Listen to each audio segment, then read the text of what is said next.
préparé, qui marche avec, au point que nous sommes parvenus marcher de même point. C'est l'unité fondamentale que nous ne pouvons pas trouver en Allemagne, que nous ne pouvons pas trouver ici en France ou à l'ONU, parce que il y a toujours un problème dans cette unité-là. Mais dans notre unité, à l'intérieur de cette unité, il y a la solidarité, il y a la fraternité, il y a le respect mutuel. C'est-à-dire que dans l'unité à l'extérieur, c'est coup, allez, coup pour coup. C'est un pour un, dent pour dent. Mais dans notre unité, il y a bien sûr la fraternité. Cette unité-là que nous savons que Dieu nous donne, qui est inscrite dans nos cœurs, dans notre sang, cette unité-là, elle est au-delà des conflits. Au-delà des conflits. Très bien. Très bien. France. Au-delà des conflits. Elle est au-delà des doctrines. Elle est au-delà des religions. Elle est au-delà des épreuves et des souffrances. Parce que cette unité-là, elle vient de Dieu. Je reprends. L'unité que nous possédons en nous, qui nous permet de marcher côte à côte, mais dans la main. Mais je peux vous donner l'exemple de l'unité. Et moi, je travaille avec le pasteur Emmanuel Bougini. Eh bien, on s'entend. Parce que nous travaillons pour le même maître. C'est l'unité totale. Et j'apprécie le pasteur Morisson. Nous parlons de ce jour. C'est pour vous montrer l'unité, comment elle est. Parce que l'unité, c'est quelque chose de sérieux. L'unité nous permet effectivement de marcher dans le droit chemin. Mais notre unité doit être au-delà des conflits. Cela veut dire que nous devons nous protéger contre les conflits. Parce que les conflits, ça déracine l'Église, ça détruise l'Église, ça détruise les familles, ça détruise un pays. Au-delà des religions, parce que nous sommes unis en Christ, non pas dans une religion. Et quand vous êtes arrivés ici, nous ne vous présentons pas la religion pentecôtiste, la religion baptiste, la religion méthodiste, mais nous vous présentons Christ. Nous vous présentons notre sourire, notre amour. Mais quand je vais dans les autres pays, on ne me demande jamais où est votre religion. Parce que quand j'ouvre ma Bible, comme vous, les pasteurs qui sont là, je ne prêche pas baptiste, pentecôtiste, mais je prêche Jésus-Christ. Parce que c'est Jésus-Christ qui avait donné sa vie pour nous sur la croix. Ce n'était pas une religion. Et voyons dans ce passage que nous venons de lire, qui parle de vocation, de saisir la bonté de Dieu. Il faut saisir la bonté de Dieu. Il faut saisir la grâce de Dieu. Parce que vous ne l'avez pas pour vous, avec vous tout le temps. Un peu de temps. Saisir la vocation qui est en vous.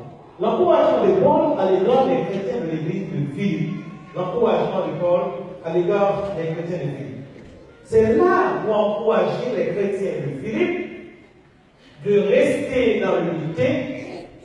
Un encouragement fondamental de rester dans l'unité, de rester là où vous êtes, en tant que prédicateur, en tant que maestro, en tant que musicien, de rester là où vous êtes, parce que là où vous êtes là au bon endroit.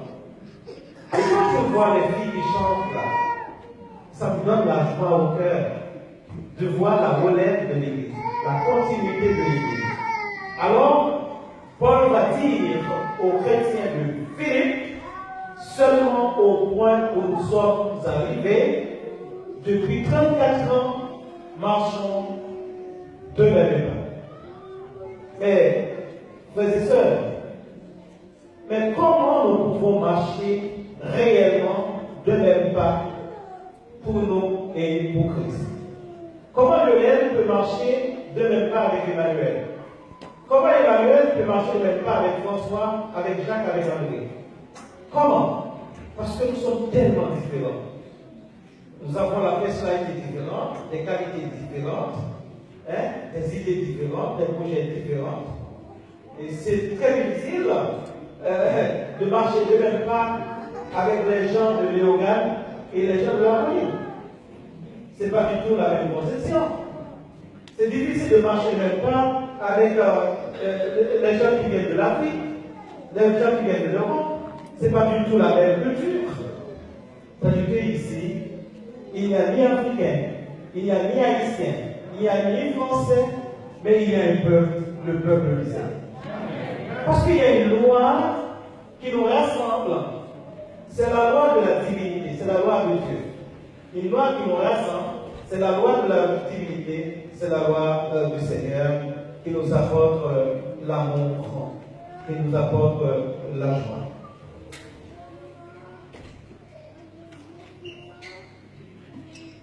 Alors, pour que nous puissions marcher ensemble, il faut un consentement mutuel. Il faut un contrat de confiance et le respect des règles. Pourquoi cette personne n'arrive pas à marcher ensemble? Parce qu'il n'accepte pas de tracer un contrat, d'écrire un contrat de confiance et le respect des règles établies.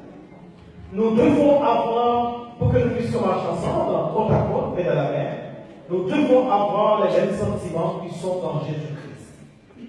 Mais avant de venir ici, j'ai regardé dans le dictionnaire qu'est-ce que ça veut dire sentiment.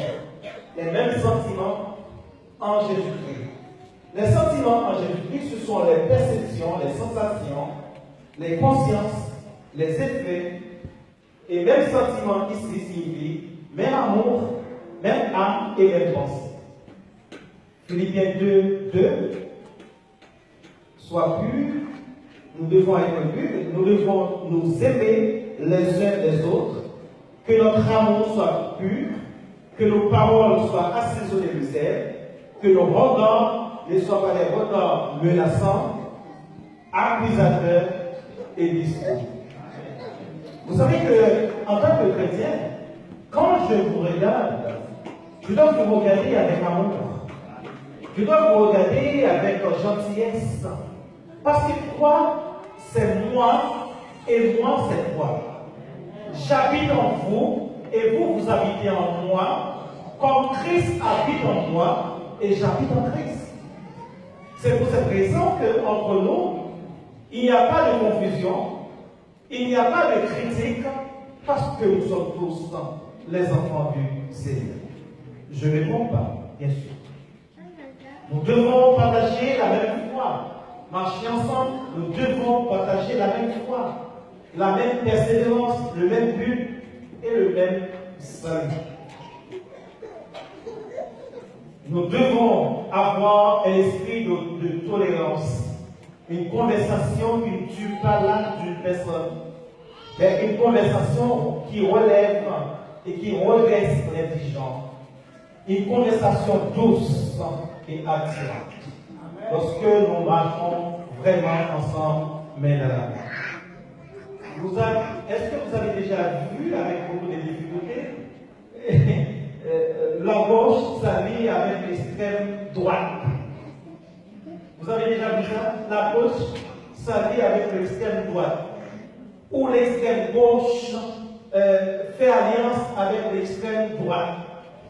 Ils ne sont pas pareils. C'est-à-dire que chez nous, en tant que chrétiens qui marchent ensemble, nous ne sommes pas des extrémistes.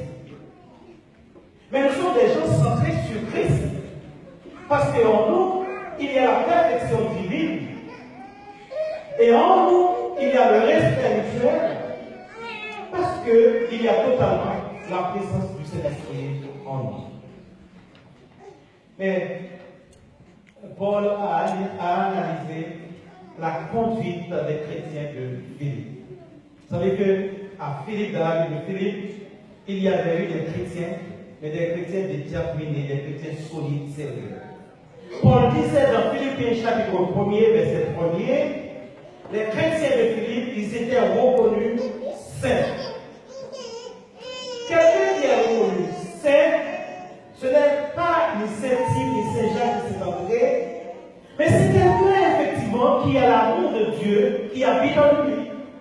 C'est quelqu'un qui se dévoue pour Dieu. C'est quelqu'un qui se dit, moi, Dieu est priorité dans ma vie. Lorsque Dieu est priorité dans votre vie, vous êtes saint. On n'a pas besoin de pape pour nous dire que nous sommes saints. Mais nous reconnaissons que nous sommes saints parce qu'il y a la présence de la Trinité qui est en nous. Quand je vous dis il y a la présence de la Trinité qui habite en nous, il y a le Père, il y a le Fils, il y a le Saint-Esprit qui habite. Étant donné que nous avons la Trinité qui habite en nous, eh bien nous sommes des chrétiens solides, nous pouvons marcher ensemble.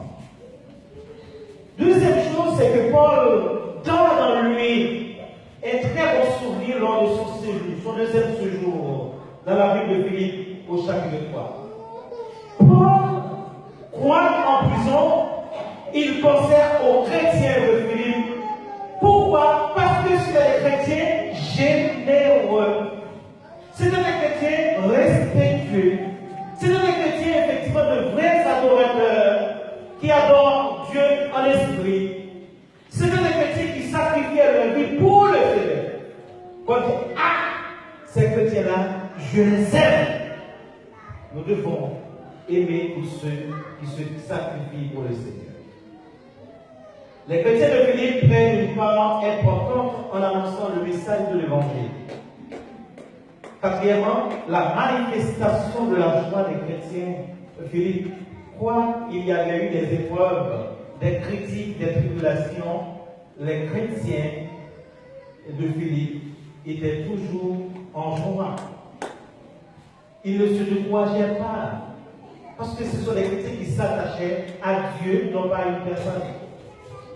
À côté de chez moi, j'avais quelqu'un, je connaissais quelqu'un, c'était un ami, un frère, je l'appréciais beaucoup, c'était un Français. Mais c'était un homme malade qui avait 48 ans. Le bonhomme, il était toujours debout. Il était toujours en joie. Quoi qu'il était malade, quoi qu'il savait qu'il allait mourir. Quand je lui demandais comment ça va, pasteur, tout va bien parce que là-haut me protège. Tandis que dans tout son corps, il y avait un cancer généralisé. Les médecins lui disaient, c'est fini. Mais ce corps ne se plaignait jamais. Première fois, moi j'étais à son enterrement, et en Normandie, dans une église catholique, parce qu'il était catholique. Et les catholiques témoignaient pour lui, c'était un bon garçon. Il se plaignait jamais. Cela veut dire, quelqu'un qui est habité par l'Esprit de Dieu, et ceux qui sont habités par l'Esprit de Dieu, ne se plaignent jamais. Ils se contentent de ce qu'ils sont. Dès que vous avez en vous le Seigneur, vous avez tout ce qu'il faut. Des fois, le Seigneur nous envoie la maladie. C'est pour voir si nous sommes avec lui ou pas. Si nous pouvons marcher avec lui de même pas. Comme lui qui marche avec son Père, de même pas. Rappelez-vous, Jésus disait à je suis dans le Père et le Père est dans moi. Et nous aussi, nous devons dire avec fierté, le Seigneur habite en nous. C'est pour cette raison que nous avons un bon comportement, un bon langage. C'est pour cette raison que nous avons des paroles de bénédiction. Parce que c'est l'Esprit de Dieu qui parle en nous. Quand l'Esprit de Dieu parle en nous, on ne peut pas raconter n'importe quoi. On peut raconter que de bonnes choses. Alors, voyons maintenant l'amour sincère de Paul à l'égard des chrétiens de Philippe au verset 8, chapitre 3. Car Dieu m'est témoin que je vous chéris tous avec la tendresse de Jésus-Christ. Ça c'est très fort.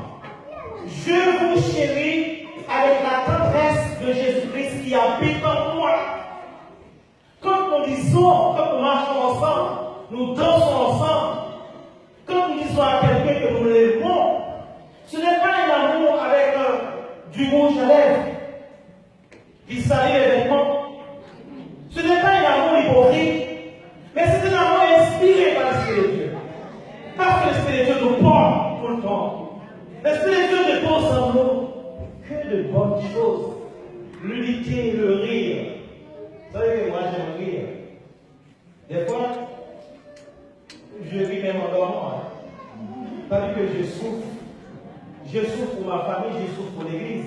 Parce qu'un pasteur, il souffre beaucoup. Il souffre pour lui-même, il souffre pour la société, il souffre pour sa famille, il souffre pour l'église. Alors, soulignez ce verset, car Dieu m'est témoin que je vous chéris. Il prend Dieu en témoin. Je ne sais pas ce matin si vous pouvez prendre Dieu en témoin pour dire j'aime Pasteur Lionel. En tout cas, je ne vais pas encore regarder la table dehors, dans le hall, parce que j'ai envoyé beaucoup de textos pour me rappeler des choses. C'est ça, à ce moment-là, je vais voir si vous m'aimez vraiment. Alors, à cause de cette vie chrétienne, à cause de cette vie chrétienne, de cette douceur de l'évangile, de la grâce de Jésus-Christ qui habite en vous, et lui de l'Esprit Saint qui vous parfume tous les jours, je reprends. Je recopie le texto, la pensée de Paul. Chers bien-aimés, à cause de la vie chrétienne que vous avez, de la douceur de l'évangile, l'évangile apporte que de la douceur dans une vie. À cause de la grâce de Jésus-Christ qui habite en vous, et à cause de l'huile du Saint-Esprit qui vous arrose, qui vous parfume, restez unis. Vous êtes là? Restez unis, marchez main dans la main. Et si nous sommes main dans la main, et si nous marchons de même pas, le Seigneur va opérer des miracles parmi nous. Et si nous sommes dans cette salle, c'est un miracle. C'est un miracle. Il y a beaucoup qui en cherchent, c'est difficile. Mais le Seigneur nous donne une point pour la route. Alors, mais pour que vous puissiez marcher ensemble, côte à côte, avec l'un et l'autre, mais la question que je veux vous poser, comment restons-nous unis et marchons de même pas comme des militaires? Ça, c'est le frère Nicolas qui avait répété peut-être mardi ou jeudi, vendredi, voilà. Le chrétien qui marche ensemble, c'est comme des militaires, le chrétien qui respecte des règles. Parce que celui qui veut devenir militaire, s'il est désordonné, s'il n'est pas sérieux, s'il n'écoute personne, il ne peut pas être militaire. Sinon, il va se faire tuer par l'ennemi. Il y a une façon de se protéger contre le mal. C'est ça, hein? Si je dois marcher avec vous, je dois avoir une certaine tolérance. Je dois vous aimer. Parce que si